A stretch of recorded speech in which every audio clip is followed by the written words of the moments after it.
Hello guys, welcome back to movie explainer. നമ്മൾ ഇന്ന് കേൾക്കാൻ പോകുന്നത് നൈറ്റ് ഹാസ് കം എന്ന സീരീസിന്റെ 7ാമത്തെ എപ്പിസോഡാണ്. ഇതിന് മുമ്പത്തെ എപ്പിസോഡുകൾ കണ്ടിട്ടില്ലാത്തവർക്ക് വേണ്ടി ലിങ്ക് ഡിസ്ക്രിപ്ഷനിൽ കൊടുത്തേക്കാം, ഇല്ലെങ്കിൽ ചാനലിൽ കാണും. ഈ കഥയിലോട്ട് പോണതിന് മുമ്പ് ഒരു കാര്യം പറയാനുണ്ട് കേട്ടോ. അതായത് ഈ ചാനൽ 1K അടിച്ചിരിക്കുകയാണ് ഗൈസ്. നിങ്ങളുടെ എല്ലാവരുടെയും സപ്പോർട്ട് കാരണമാണ്. എനിക്ക് നല്ല സന്തോഷമുണ്ട്. Thank you guys. എന്നാൽ പിന്നെ നമുക്ക് വീഡിയോയിലോട്ട് പോയാലോ. എപ്പിസോഡിന്റെ ആരംഭത്തിൽ വൈസ് പ്രസിഡന്റ് ആണെങ്കിൽ ആ കോടാലി എടുത്തുകൊണ്ട് ഹീറോയിനെ വെട്ടാൻ വന്നേക്കുകയാണ്. പക്ഷെ വെട്ടാൻ പറ്റുന്നില്ല കേട്ടോ. അവള് വെട്ടാൻ ഓങ്ങുന്ന സമയത്ത് തന്നെ അലാറം കേൾക്കുകയാണ്. എന്നിട്ട് പറയാണ് ഗെയിമിനൊരു റൂൾ ഉണ്ട്, അതനുസരിച്ചിട്ടേ ഗെയിം കളിക്കാൻ പറ്റത്തുള്ളൂ, ഇല്ലെങ്കിൽ നിങ്ങൾ എലിമിനേറ്റ് ആയി പോകുന്നു. അതായത് ഈ വൈസ് പ്രസിഡന്റിന് അവർക്ക് തോന്നുന്ന ആൾക്കാരെ ഒന്നും കൊല്ലാൻ പറ്റത്തില്ല. ഈ ഗെയിമിലൊരു റൂൾ ഉണ്ട്, ആ പ്രകാരം ആൾക്കാരെ കൊല്ലാൻ പറ്റത്തുള്ളൂ. അതുകൊണ്ട് തന്നെ ഹീറോയിനെ കൊല്ലാൻ പറ്റുന്നില്ല കേട്ടോ. ഇപ്പൊ നിങ്ങൾക്ക് മനസ്സിലായല്ലോ ആരാ മാഫിയെന്ന്. അത് വേറെ ആരുമല്ല, അത് ഈ വൈസ് പ്രസിഡന്റ് തന്നെയാണ്. പിന്നെ ഈ മാഫിയകള് ഓരോ സമയം കഴിയുമ്പോൾ ഇങ്ങനെ മാറിക്കൊണ്ടിരിക്കും. അതും ആലോചിച്ചോണേ. പിന്നെ നമ്മളെ വേറൊരു ഫ്ലാഷ് ബാക്ക് കാണിക്കുന്നുണ്ട്. അതായത് വൈസ് പ്രസിഡന്റ് മനസ്സിൽ ചിന്തിക്കുന്നതാണ്, അന്ന് ആദ്യത്തെ ദിവസം എല്ലാവരും ഈ ബിൽഡിംഗിൽ വന്നില്ലായിരുന്നു. അന്നേ ദിവസം തന്നെ വൈസ് പ്രസിഡന്റ്, ഫോട്ടോഗ്രാഫർ പയ്യൻ, പിന്നെ വേറൊരു പെൺകുട്ടി, പിന്നെ മറ്റേ കടം കൊടുത്ത ആ പയ്യനില്ലേ, അവരെല്ലാരും ഒരു റൂമിൽ ഇരിക്കുകയാണ്. അതേ നേരം ആ കടം കൊടുത്ത പയ്യനാണെങ്കിൽ ഇവരുടെ അടുത്ത് പറയാണ് എനിക്ക് റെസ്റ്റ് റൂമിൽ പോകണം, ഞാൻ പോയിട്ട് വരാമെന്ന് പറഞ്ഞിട്ട് അവിടെ നിന്ന് പോവാണ്. അപ്പൊ ഇവൻ പോയി കുറച്ച് കഴിഞ്ഞപ്പോൾ തന്നെ ഭയങ്കരമായിട്ട് ശബ്ദം കേൾക്കുകയാണ് കേട്ടോ. അതായത് ഇവൻ തല അവിടെ ഇവിടെയൊക്കെ കൊണ്ടുപോയി ഇടിക്കുകയാണ്. എന്താ സംഭവം എന്ന് മനസ്സിലായോ? അത് ആ ഗെയിമിന്റെ പ്രത്യേകതയാണ്. ഗെയിം കാരണമാണ് ഇങ്ങനെയൊക്കെ സംഭവിക്കുന്നത്. ഈ ശബ്ദം കേട്ടിട്ട് തന്നെ വൈസ് പ്രസിഡന്റും ഫോട്ടോഗ്രാഫർ പയ്യനും പിന്നെ ആ പെൺകുട്ടിയും വന്ന് ബാത്റൂമിൽ നോക്കുകയാണ്. അപ്പോഴാണ് അവർ കാണുന്നത് അവൻ സ്വന്തമായിട്ട് തല ഇടിച്ചിടിച്ച് മരിച്ചേക്കാണ്. ഇത് കണ്ടിട്ട് അവർ 3 പേര് പേടിക്കുന്നുണ്ട് കേട്ടോ. അതായത് വൈസ് പ്രസിഡന്റിന് അറിയായിരുന്നു, അതുപോലെ ഫോട്ടോഗ്രാഫർ പയ്യനും അറിയായിരുന്നു, പിന്നെ വേറൊരു പെൺകുട്ടിക്കും അറിയായിരുന്നു ഇതുപോലെ ആൾക്കാർ സ്വന്തമായിട്ട് മരിക്കുമെന്ന്. ഇതിനുശേഷം ഹീറോ അന്നത്തെ ദിവസം മരിച്ചു പോയില്ലായിരുന്നോ സ്വിമ്മിംഗ് പൂളിൽ ചാടിയിട്ട്, അതെല്ലാം ഓർത്ത് വിഷമിക്കുന്നുണ്ട് കേട്ടോ. അതിന്റെ എല്ലാ പ്രതികാരത്തിലാണ് ഹീറോയിനെ വെട്ടാൻ വന്നിരിക്കുന്നത്. എന്നാൽ ഈ ഗെയിം സമ്മതിക്കുന്നില്ല. ഈ ഗെയിമിനൊരു നിയമമുണ്ട്, അതനുസരിച്ചിട്ടേ പോകാൻ പറ്റൂ. അതുകൊണ്ട് ഈ ഗെയിം സമ്മതിക്കുന്നില്ല. ഇതിനുശേഷം രാവിലെയാണ് കാണിക്കുന്നത്. എല്ലാവരും പാട്ടൊക്കെ കേട്ട് ഉറങ്ങിയിട്ട് രാവിലെ എണീറ്റിട്ടുണ്ട്. ആദ്യം തന്നെ എണീക്കുന്നത് ഹീറോയിനാണ് കേട്ടോ. ഹീറോയിൻ എണീറ്റുടനെ തന്നെ അന്വേഷിക്കുന്നത് പ്രസിഡന്റിനെയാണ്. എന്നാൽ പ്രസിഡന്റിനെ കാണാനില്ല. പ്രസിഡന്റിന് എന്ത് പറ്റിയെന്ന് നിങ്ങൾക്ക് അറിയാലോ. തലേ ദിവസമാണെങ്കിൽ അവൻ പൊസസ്ഡ് ആയിട്ട് ആ വെള്ളത്തിൽ വീണിട്ടാണ് മരിച്ചിട്ടുള്ളത്. അത് ഹീറോയിൻ അറിയാവുന്നതുകൊണ്ട് തന്നെ ഹീറോയിൻ നേരെ ചെല്ലുന്നത് ആ സ്വിമ്മിംഗ് പൂളിലാണ്. സ്വിമ്മിംഗ് പൂളിൽ നോക്കുന്ന സമയത്ത് അതിനകത്ത് അവന്റെ മൃതദേഹം കിടപ്പുണ്ട് കേട്ടോ. അവനാണെങ്കിൽ ആ വെള്ളത്തിന്റെ മണ്ടയിൽ പൊങ്ങി കിടക്കുകയാണ്. ഇത് കണ്ടപ്പം അവൾക്ക് എന്തോ പോലെ ആവുകയാണ്. അവൾക്ക് അവനെ ഒരുപാട് ഇഷ്ടമായതുകൊണ്ട് തന്നെ അവളാണെങ്കിൽ ആ വെള്ളത്തിൽ ഇറങ്ങിയിട്ട് അവന്റെ മൃതദേഹം എടുത്ത് തിരിച്ചു കൊണ്ടുവരികയാണ് കേട്ടോ. ഇതിനുശേഷം ഒരു ഫിറ്റിയിൽ അവന്റെ മൃതദേഹം കെട്ടിപ്പിടിച്ച് ചാരി ഇരുന്ന് കരയുകയാണ് അവള്. പെട്ടെന്ന് തന്നെ എല്ലാവരുടെ ഫോണിലോട്ട് ഒരു മെസ്സേജ് വരികയാണ്. അതായത് ഡോക്ടർ എന്ന് പറയുന്ന ക്യാരക്ടറില്ലേ,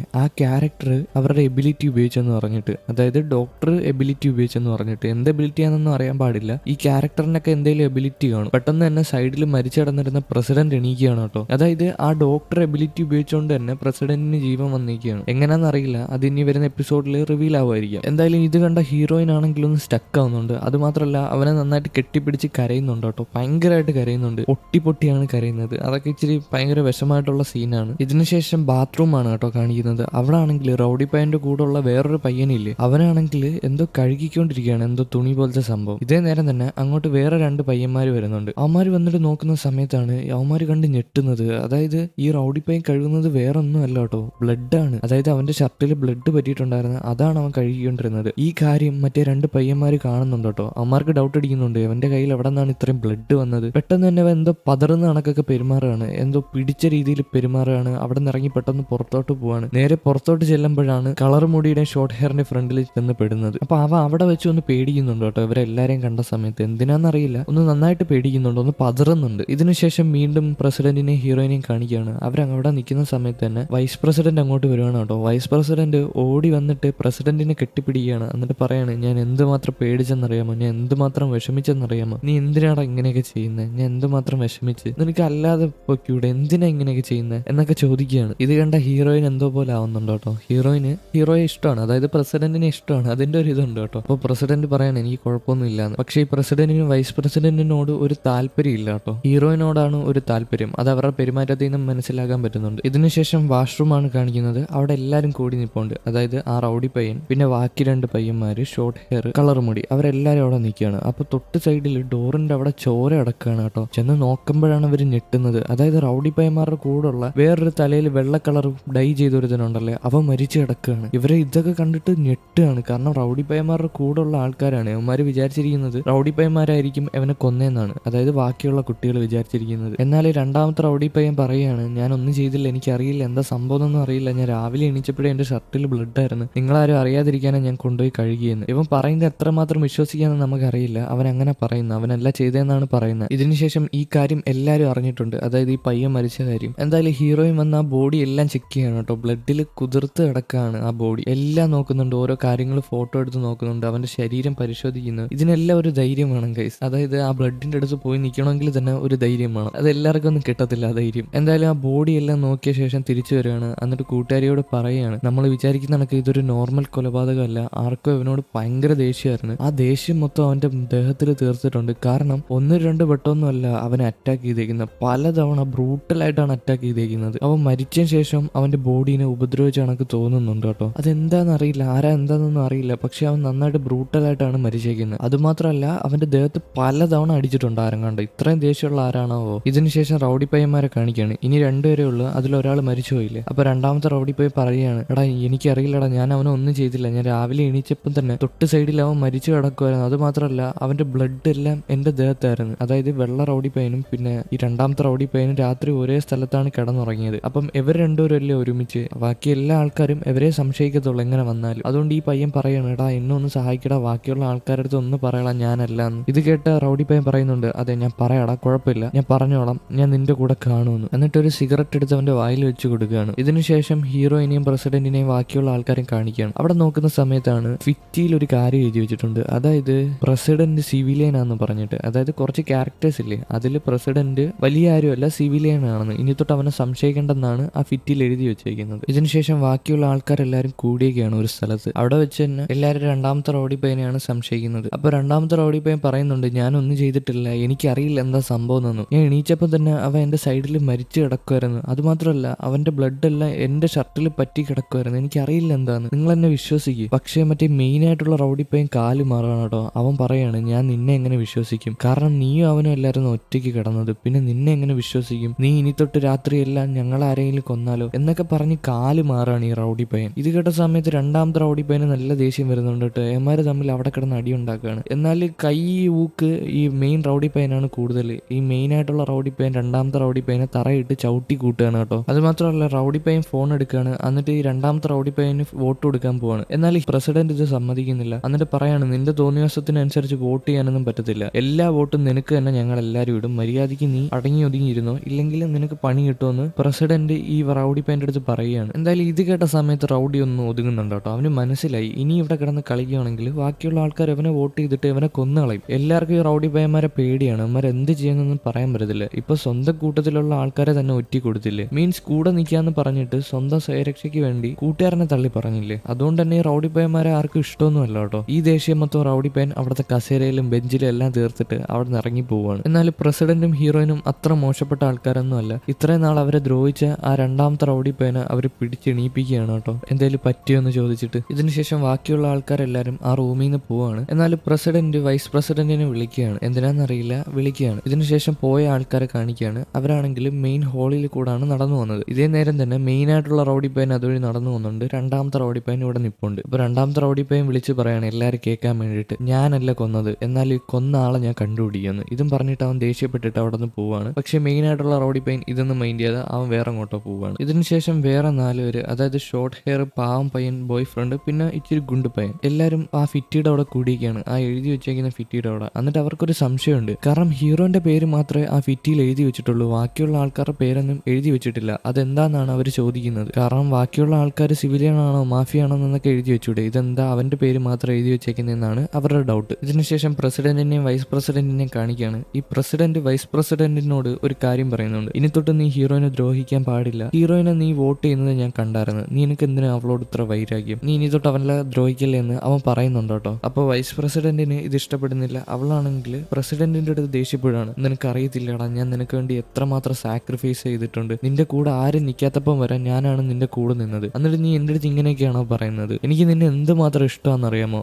എന്നിട്ട് നീ എന്താ ഇങ്ങനെ. ഇതും പറഞ്ഞിട്ട് വൈസ് പ്രസിഡന്റ് ദേഷ്യപ്പെട്ട് അവിടെ നിന്ന് പോവാണ് കേട്ടോ. ഇതിനുശേഷം ഒരു റൂമാണ് കാണിക്കുന്നത്. അവിടെ ഹീറോയിൻ, കൂട്ടുകാരി, പാവം പയ്യൻ, ബോയ് ഫ്രണ്ട്, പിന്നെ പ്രസിഡന്റ്, അവരെല്ലാരും കൂടെ അവിടെ ഇരിപ്പുണ്ട് കേട്ടോ. നമുക്കൊരു ചോദ്യം ഇല്ലായിരുന്നു ഇവരെങ്ങനെയാണ് ഇവിടെ ഫുഡ് കഴിക്കാതെ സർവൈവ് ചെയ്യുന്നതെന്ന്. എന്നാൽ അവർ ഫുഡ് കഴിക്കുന്നുണ്ട് കേട്ടോ. ഇവര് ആ ട്രിപ്പിന് വന്ന സമയത്ത് അവർ ഫുഡ് കൊണ്ടുവന്നിട്ടുണ്ടായിരുന്നു. ആ ഫുഡ് വെച്ചിട്ടാണ് ഇവർ കഴിച്ച് സർവൈവ് ചെയ്യുന്നത്. അത് നമ്മളെ കാണിക്കുന്നുണ്ട് കേട്ടോ. അപ്പം പ്രസിഡന്റ് ആണെങ്കിൽ ഒരു ഫ്രൂട്ടി എടുത്തുകൊണ്ട് വന്ന് അവന് കൊടുക്കുകയാണ് ബോയ് ഫ്രണ്ടിന്. എന്നിട്ട് പറയാണ് വിഷമിച്ചിരിക്കാതെ കഴിക്കുക. അതുമാത്രമല്ല മാത്രമല്ല അവനെ ആശ്വസിപ്പിക്കുന്നുണ്ട് കേട്ടോ, സാരമില്ല എന്ന് പറഞ്ഞിട്ട്. ഇതേ നേരം പാവം പയ്യെ ഒരു കാര്യം ഓർമ്മിപ്പിക്കുകയാണ്. അതായത് അവന്റെ ലാപ്ടോപ്പ് താഴെ ബേസ്മെന്റിൽ ഇരിക്കുകയാണ്. അതുകൊണ്ട് തന്നെ കൂട്ടുകാരി പെൺകുട്ടിയും പിന്നെ ഈ പാവം പയ്യനും കൂടെ ബേസ്മെന്റിൽ പോവാണ്. അവൻ ഒറ്റയ്ക്ക് വിടണ്ട, രണ്ടുപേരും പോയാലല്ലേ എന്തെങ്കിലും പ്രശ്നം ഉണ്ടെങ്കിൽ പരിഹരിക്കാനോ അല്ലെങ്കിൽ ഏറ്റ് നിൽക്കാനൊക്കെ പറ്റത്തുള്ളൂ. ഒറ്റയ്ക്ക് ചെന്ന് കയറി കൊടുക്കുകയാണെങ്കിൽ എന്താ സംഭവിക്കുന്നതെന്ന് പറയാൻ പറ്റത്തില്ല. അതുകൊണ്ട് അവർ രണ്ടുപേരുമാണ് പോകുന്നത്. ഇതേ നേരം പ്രസിഡന്റ് ഒരു കാര്യം കാണുന്നുണ്ട്. അലമാരയിൽ എന്തോ ഒരു വള്ളി തൂങ്ങി കിടക്കാണ്. ചെന്ന് നോക്കുന്ന സമയത്ത് അതൊരു ക്യാമറയാണ് കേട്ടോ. അതിനുശേഷം അവര് മൂന്നുപേര്, അതായത് ബോയ് ഫ്രണ്ട്, പ്രസിഡന്റ് പിന്നെ ഹീറോയിൻ, അവരെല്ലാരും കൂടെ ആ ക്യാമറയിൽ നോക്കുകയാണ്. ആ ക്യാമറയിൽ നോക്കുന്ന സമയത്ത് അത് ഫോട്ടോഗ്രാഫർ പയ്യന്റെ ക്യാമറയാണ്. അത് മാത്രമല്ല ആ ക്യാമറയ്ക്കകത്ത് എല്ലാവരുടെ ഫോട്ടോയും എടുത്തു വെച്ചിട്ടുണ്ട്. എന്നാൽ എല്ലാ ഫോട്ടോയിലും ഒരു പ്രശ്നമുണ്ട് കേട്ടോ. അതായത്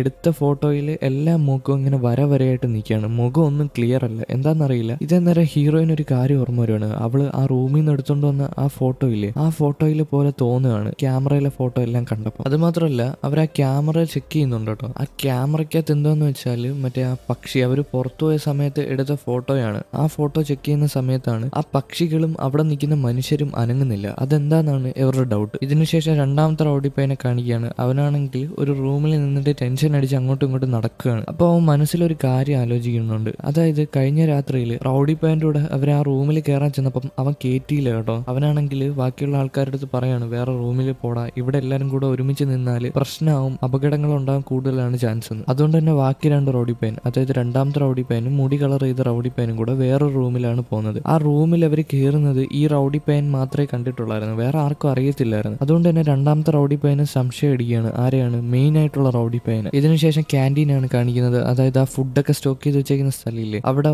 ആ കളർ മുടിയും പിന്നെ രണ്ട് പയ്യന്മാരും ഇരിക്കുകയാണ്. ഇതേ നേരം തന്നെ അങ്ങോട്ട് റൗഡിപ്പയ്യൻ വരികയാണ്. എന്നിട്ട് എല്ലാവരുടെ അടുത്തും പുറത്തിറങ്ങി പോകാൻ പറയാണ്. എനിക്ക് കുറച്ചു നേരം ഒറ്റയ്ക്ക് ഇരിക്കണം, റെസ്റ്റ് എടുക്കണമെന്ന് പറഞ്ഞിട്ട് അവരെല്ലാവരെയും പുറത്താക്കുകയാണ്. അവർ പോയ ഉടനെ തന്നെ ഉണ്ടല്ലോ, തൊട്ട് സൈഡിൽ ഒരു ഷെൽഫ് ഉണ്ടായിരുന്നു. ആ ഷെൽഫിൽ നിന്ന് അവൻ ആദ്യമായിട്ട് എടുത്ത ആ താക്കോലില്ലേ, ആ താക്കോൽ എടുത്ത് വെക്കുകയാണ്. ഇതിനുശേഷം ഹീറോയിനെ കാണിക്കുകയാണ്. ഹീറോയിൻ ഏതോ റൂമിൽ ഇരിക്കുകയാണ് കേട്ടോ. അപ്പോൾ അവൾ ആ ക്യാമറ ചെക്ക് ചെയ്യുന്നുണ്ട്. അതിനകത്ത് എന്താ എല്ലാവരുടെ മുഖം ഇങ്ങനെ ബ്ലറായി ഇരിക്കുന്നത്, എന്തെങ്കിലും പ്രശ്നമുണ്ടോ എന്നൊക്കെ ഓരോ ഫോട്ടോയൊക്കെ എടുത്ത് നോക്കുന്നുണ്ട് കേട്ടോ. എന്നാൽ ഫോട്ടോയ്ക്ക് ഒന്നും പ്രശ്നമില്ല. ആൾക്കാർ വരുന്ന ഫോട്ടോയ്ക്ക് പ്രശ്നമുള്ളൂ, ആൾക്കാർ വരാത്ത ഫോട്ടോയിൽ പ്രശ്നമില്ല. പെട്ടെന്ന് തന്നെ താഴെ നിന്ന് എന്തോ ശബ്ദം കേൾക്കുകയാണ്, അവൾ ഇരിക്കുന്നതിന്റെ താഴെ നിന്ന്. അപ്പോൾ അവൾ പതിയെ കുഞ്ഞു നോക്കുമ്പം സൈഡിൽ നിന്ന് എന്തോ ഒരു കൈ വന്ന് അവളെ പിടിക്കുകയാണ് കേട്ടോ, തൊട്ട് സൈഡിൽ. അത് കണ്ട് പേടിച്ചിട്ട് അവൾ ദൂരോട്ട് മാറി വീഴുകയാണ്. എന്നാൽ പതിയെ അവിടെ ചെന്ന് നോക്കുമ്പോഴുണ്ടല്ലോ അവിടെ പ്രേതമൊന്നും ഇല്ല. എന്നാൽ അവൾക്കൊരു താക്കോല് കിട്ടുകയാണ്. ആ താക്കോൽ എടുക്കുന്ന സമയത്ത് അവളുടെ ഫോണിലോട്ട് ഒരു നോട്ടിഫിക്കേഷൻ വരികയാണ്. അതായത് ഈ ഗെയിം കണ്ടക്ട് ചെയ്യുന്ന, ഈ ഗെയിം ഉണ്ടാക്കിയ ആളെ കണ്ടുപിടിക്കുക എന്ന് പറഞ്ഞിട്ട് ഒരു മെസ്സേജ് വരികയാണ്. ഇതിനുശേഷം രണ്ടാമത്തെ റൗഡിപ്പയ്യനെ കാണിക്കുകയാണ്. അവൻ അവിടെ നിൽക്കുന്ന സമയത്ത് തന്നെ റൗഡിപ്പയ്യൻ ഉണ്ടല്ലോ, മെയിൻ ആയിട്ടുള്ള റൗഡിപ്പയ്യൻ പുറത്തോട്ട് ഇറങ്ങി വരികയാണ്. എന്നിട്ട്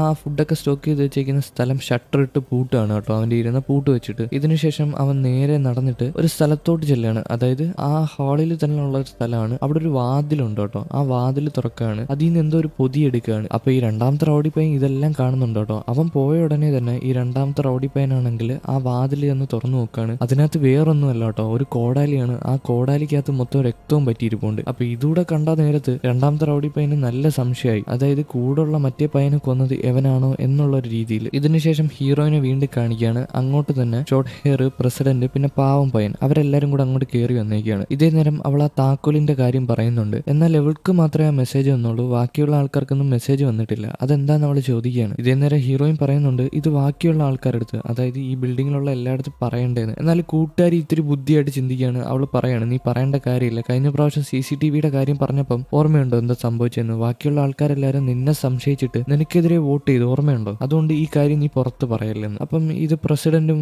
ആ പാവം പയ്യനും അംഗീകരിക്കുന്നുണ്ട്. കാരണം കറക്റ്റാണ്, അവരുടെ അടുത്ത് പറഞ്ഞിട്ട് കാര്യമില്ല. അവര് സംശയിച്ചിട്ട് എവിടെ തന്നെ വോട്ട് ചെയ്ത് കൊന്നു കളയത്തുള്ളൂ. അതുകൊണ്ട് പറയാണ്. എന്തായാലും ഇതിനുശേഷം ബോയ് ഫ്രണ്ടിനെ കാണിക്കുകയാണ്. ബോയ് ഫ്രണ്ട് അവിടെ ഇരിക്കുകയാണ് കേട്ടോ, ആ ലൈനിന്റെ തൊട്ടടുത്തിരിക്കുകയാണ്. എന്നിട്ട് ഗേൾ ഫ്രണ്ടിന്റെ ഓരോ ഫോട്ടോയൊക്കെ നോക്കുകയാണ് കേട്ടോ. അവളുമായിട്ടിരുന്ന ഓരോ മൊമെന്റ്സും പിന്നെ അവര് ഓരോ സ്ഥലത്ത് പോയതൊക്കെ ഇങ്ങനെ ഫോണിൽ ഫോട്ടോ ആയിട്ട് നോക്കിയിട്ട് വിഷമിച്ചിരിക്കുകയാണ്. ഇതിനുശേഷം അവൻ നേരെ എണീറ്റിട്ട് ആ ലൈനിന്റെ അവിടെ പോയി നിൽക്കുകയാണ്. അനൗൺസ്മെന്റിൽ പറയുന്നുണ്ട് ഇന്ന പ്ലേയേഴ്സ് എല്ലാം അകത്ത് നിന്ന് കളിക്കണം, പുറത്തു പോയാൽ മരിച്ചു പോകുന്നു. അത് കേട്ട സമയത്ത് അവനൊന്ന് പേടിക്കുന്നുണ്ട് കേട്ടോ, പിറകിലോട്ട് മാറിയിരിക്കുകയാണ്. എന്നിട്ട് ഇപ്പൊ അവന്റെ ആത്മഹത്യ ചെയ്യണം എന്നുള്ള ഒരു ചിന്ത മാറുകയാണ്. അങ്ങനെ അവ അവിടെ പേടിച്ചിരിക്കുന്ന സമയത്ത് ഈ റൗഡിപ്പയ്യൻ, മെയിൻ ആയിട്ടുള്ള റൗഡിപ്പയ്യൻ സൈഡിൽ കൂടെ നടന്നു പോകുന്നുണ്ട് കേട്ടോ. ബാക്കിലെ രണ്ടാമത്തെ റൗഡിപ്പയ്യൻ ഒരു കോടാലിയായിട്ട് പോവുകയാണ്. അതായത് അവിടെ നിന്ന് കിട്ടിയ കോടാലി ഇല്ലേ, അതും എടുത്ത് കൈ പിടിച്ചിട്ട് നടന്നു പോവാണ്. എന്നാൽ ഈ റൗഡിപ്പയ്യന്മാര് ഇവനെ കാണുന്നില്ല. എന്നാൽ ഇവൻ അവരെ കാണുന്നുണ്ട്. ഇവൻ എന്തോ ഒരു ഡൗട്ട് തോന്നുകയാണ്. ഇവനാണെങ്കിൽ അവരെ ചെന്ന് നോക്കുകയാണ് എന്തോ സംഭവം എന്ന് അറിയാനായിട്ട്. അവരുടെ പിറകെ ഫോളോ ചെയ്ത് പോവാണ്. ഇതിനുശേഷം രണ്ടാമത്തെ റൗഡിപ്പയ്യനാണെങ്കിൽ മെയിൻ റൗഡിപ്പയ്യനെ ഫോളോ ചെയ്ത് പോവാണ്. അങ്ങനെ ചെന്ന് കയറുന്നതാണെങ്കിൽ ഒരു റൂമിലാണ് കേട്ടോ. ആ റൂമിൽ ഈ രണ്ടാമത്തെ റൗഡി പയ്യൻ ചെന്ന് നോക്കുന്നുണ്ട്. എന്നാൽ അവൻ അവിടെ നിന്ന് കാണുന്നില്ല. പെട്ടെന്ന് തന്നെ ബാക്കിൽ നിന്നുണ്ടല്ലോ ഈ മെയിൻ റൗഡി പയ്യൻ അവനെ ബാക്കിൽ നിന്ന് ഒരു പലക വെച്ച് അടിക്കുകയാണ്. ഇതേനേരം അവന്റെ ബോധമൊന്നും പോകുന്നില്ല.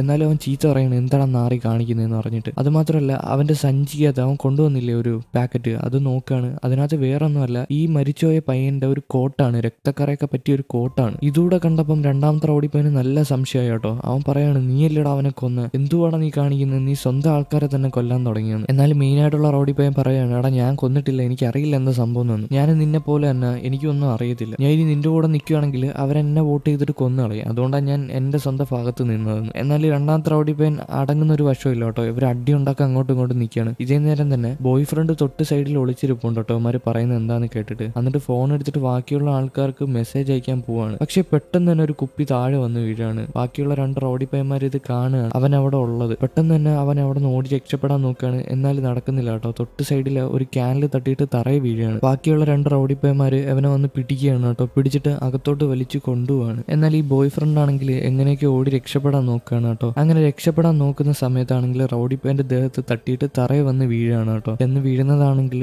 ഒരു കട്ടയിലാണ്. അവന്റെ തല ചെന്ന കട്ടയിൽ ഇടിച്ചിട്ട് ബ്ലഡ് നന്നായിട്ട് ബ്ലീഡ് ആവുന്നുണ്ട്. അവൻ എന്തായാലും കുറച്ച് കഴിയുമ്പോൾ മരിച്ചു പോകും. എന്നാൽ ഈ നാറി റൗഡി പയ്യൻ എന്താ ചെയ്തതെന്ന് അറിയാമോ? അവനാണെങ്കിൽ ഒരു വലിയൊരു കട്ട എടുത്തുകൊണ്ട് വന്നിട്ട് അവന്റെ തലയ്ക്ക് കുറെ തവണ അടിക്കുകയാണ്. ആ സീൻ ഇവിടെ കാണിക്കാൻ പറ്റത്തില്ല, എന്നാലും അടിക്കുകയാണ്. അപ്പൊ ഈ അടിക്കുന്ന സമയത്ത് അവന്റെ മുഖം കാണണം ഗൈസ്, ഭയങ്കരമായിട്ട് വിഷമം തോന്നും. അവൻ ഇങ്ങനെ ഒന്നും ചെയ്യാൻ പറ്റാതെ കിടക്കുന്ന കണക്ക് ഒരു മിണ്ടാപ്രാണിയൊക്കെ കണ്ട പോലെ നമുക്ക് തോന്നും. ഭയങ്കരമായിട്ട് വിഷമം തോന്നും കാണുമ്പോൾ. എന്തായാലും ആ കട്ട തന്നെ കൊണ്ടുവന്നിട്ട് രണ്ടാമത്തെ റൗഡി പയ്യന് കൊടുക്കുകയാണ്. എന്നിട്ട് പറയാന് അവനെ കൊന്നു കളയാൻ. ഇതുവരെ അടിച്ചിട്ട് അവൻ ചത്തില്ല കേട്ടോ. അതുകൊണ്ട് തന്നെ ഈ രണ്ടാമത്തെ റൗഡി പയ്യൻ ആ കട്ടയും കൊണ്ടുവന്നിട്ട് അവന്റെ തലയിൽ വീണ്ടും വീണ്ടും അടിച്ചിട്ട് അവനെ കൊന്നു കളയുകയാണ്. അതായത് യവന്മാർ രണ്ടുപേരും കണ്ണിച്ചോരയില്ലാത്തവന്മാരാണ്. ഇത്രയും ബ്രൂട്ടലായിട്ട് ഒരു കൊലപാതകം ചെയ്യണമെങ്കിൽ അവന്മാരുടെ ആ മൈൻഡ് സെറ്റ് നിങ്ങൾക്ക് മനസ്സിലാക്കാമല്ലോ. ഇതും കാണിച്ചുകൊണ്ടാണ് ഇന്നത്തെ എപ്പിസോഡ് ഇവിടെ അവസാനിച്ചിരിക്കുന്നത്. എന്നാൽ പിന്നെ അടുത്ത എപ്പിസോഡുമായിട്ട് കാണാം. Okay, by.